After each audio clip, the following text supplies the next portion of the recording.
Magandang tanghali sa inyong lahat. Char. Dito ngayon sa Mindanao is tag-ulan. Dito sa Mindanao is hashtag Pinas pala to. Char. So, ang ininom ko ngayon is real tea na binili ko sa Mulavi, sa lugar namin. Masarap po siya, guys. Oh, hanggang dito na siya. 1 liter to, ha. Biruin mo, 1 liter na ubos ko hanggang dito kasi masarap po talaga siya. Ayan. Sa ang flavor niya is watermelon. Tapos may cheesecake, tapos tea, char. Ayan na guys, yung in-order ko. So ngayon, sa nakikita nyo sa akin, meron po akong dalang gunting. Ayan, char. Nagulan dito ngayon. Nakita mo rin mong tiyan. Tapos ito, gamay pa mong tiyan. Kita kayo ba? Char, yung papa ko, nagbisaya na ako. Pinili ko guys, eto. Dahil may baby na tayo ngayon, char lang. Mabigat sa bulsa. So, ang binili ko doon sa My Lovey guys kasi mami na tayo. So, prepare natin. No? So, ito na yung binili ko. Lotion at saka baby bath. Char. Pang 1 year yata to. Kasi tawag dito. Para hindi na pabalik-balik, diba? So, itong lotion guys is Johnson Face and Body Lotion. So, pwede na siya dito i-cream. Ayan. Sa baby, tsaka dito, lahat-lahat, try lang, at saka ito din, baby bath, so good for 5 months na yata to, or 6 months, char. Ayan yung binili ko. So, mag-unboxing tayo, char. Ito, tawag dito sa Bisaya, lusong, ayan.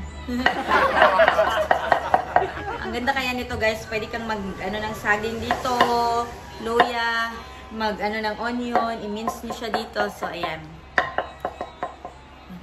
Napakalaki niya. Kasi maliit sana yung bilhin ko. Kaso lang, tawag dito, wala nang maliit. Kaya malaki na lang. Ayan. Tapos, ito. Mag-ano na tayo guys. Kasi matagal na akong hindi nakapag-YouTube man. Na-miss ko talagang mag-YouTube. Kaya mag-upload na naman ako ng mga video. Ito ang pinakamabigat sa bulsa. Similac Tummy Care. Ayan. Similac Tummy Care. Kasi may baby po ako na 1 month siya. So, ito yung gamit ko. Similac Tummy Care. 1.6 kilogram. Masakit siya sa bulsa. Ang mahal pala nitong milk na to. Kasi dati yung milk ko is buna lang. Ayan. Pero maganda pa rin yun. So, ayan. Similac Tummy Care. Ayan. Yung binili ko para kay baby. Ayan. Char. Tapos, para sa, kasi dalawa yung baby ko.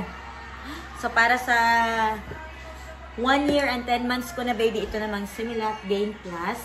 So, 1.8 kilogram. Good for 15 days. Good for 15 days, guys. Ang mahal. Ayan. So, mag-unbox muna tayo. Puro na yung baby nasa isip natin.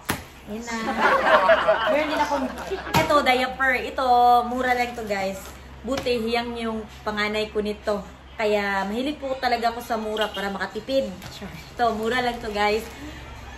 Dito sa amin. So, 53 siya lahat. 48 plus 5. So, 53 siya lahat. 53. So, nasa 300 plus lang siya. So, nakakatipid ako nito. Try lang. Ayan. Yan, box ko na itong nasa carton. Ayan, hirapan kasi akong mag-video. Kita nyo? Namili ako ng mga wet wipes. Ayan, ang dami kong wet wipes. Ito. So, sale na. Mahilig tayo sa sale, guys. Para makatipid tayo. Diba? Ayan, wet wipes to. 1, 2, 3, 4. Ayan. Mga binili ko kanina. Puro sa mga bata. Dalawa na. Ito pa, wet wipes. Good for 1 month na to. Mga wet wipes nila. Good for 1 month yan.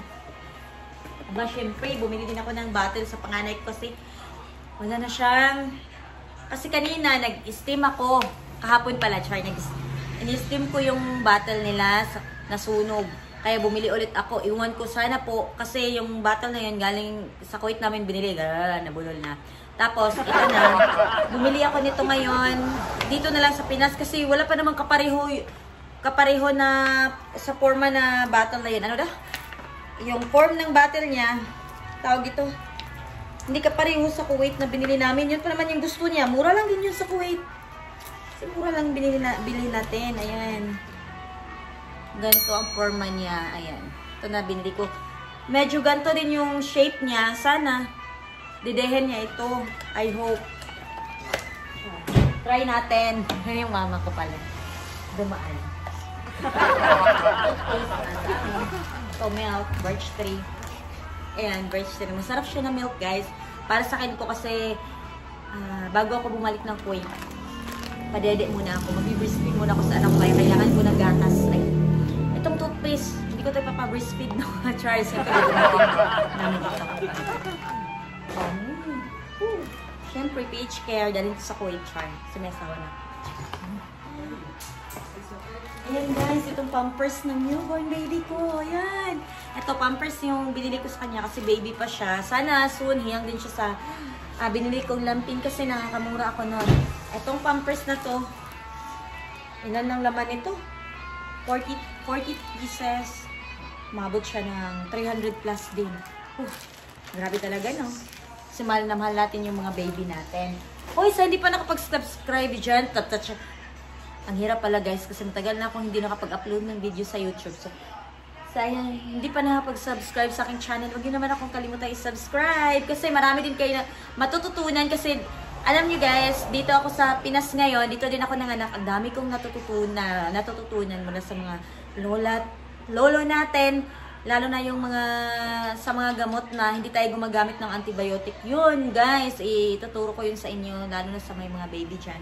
Kung paano gamitin, gamit lang yung mga herbal or natural leaves na mga tanim-tanim dyan. Lalo na sa amin dito, probinsya, so maraming mga kahoy-kahoy dito, mga damo-damo na pwedeng gamitin kung ang bata ay may ubo at sipon. Char! So, sa susunod ko yun i-upload. So, ito guys, salabat para sa mama ko. Ayan. Tapos ito. Siyempre, gusto natin mabango yung palagi yung baby natin, Char. Ayan, binilhan ko silang dalawa. Tagi-isa sila. Yung mga cologne nila. Ito. Ayan. Toothpaste. Sa panganay ko na 1 year and 10 months old. So, nagtutoothbrush kasi yun. At saka umiiyak pa yun pag naubusan siya ng toothpaste niya. Kaya yun, binilhan ko siya. Nag-vlog ba? Nag-vlog ko. Ayan. So, ito yung mga binili namin kanina. Tsaka yung, syempre, kailangan din natin magpaganda minsan. Paminsan-minsan lang naman. Huwag magpapalosyang. Char lang. Alagaan din yung sarili. Bumili din ako ng Kojic soap para sa mukha ko, Charles. Kasi naubusan na ako eh. Mura lang to. As in, mura. Ayan na. Isang PH Care. Gamit ko dito sa bahay. Ayan guys. Tsaka itong mamasitas. So, ayan lang yung binili namin. So, ayan lang. I-share ko lang po. So, kailangan din natin mag-budget, no? Kung hindi kaya, dapat meron din tayong kailangan, ano tawag dito? Family planning ba kaya or budgeting. Ganun. Char, hindi ko na alam kung ano explain ko kasi nahiya ako sa inyo kasi ngayon lang ako nakabalik sa YouTube. Char, so hindi pa nakapag-subscribe sa aking channel. Hindi naman kalimutang i-subscribe at i-clickin na rin po yung notification bell niya para sa susunod kong video ay updated po kayo. Maraming salamat. Thank you. Have a nice day.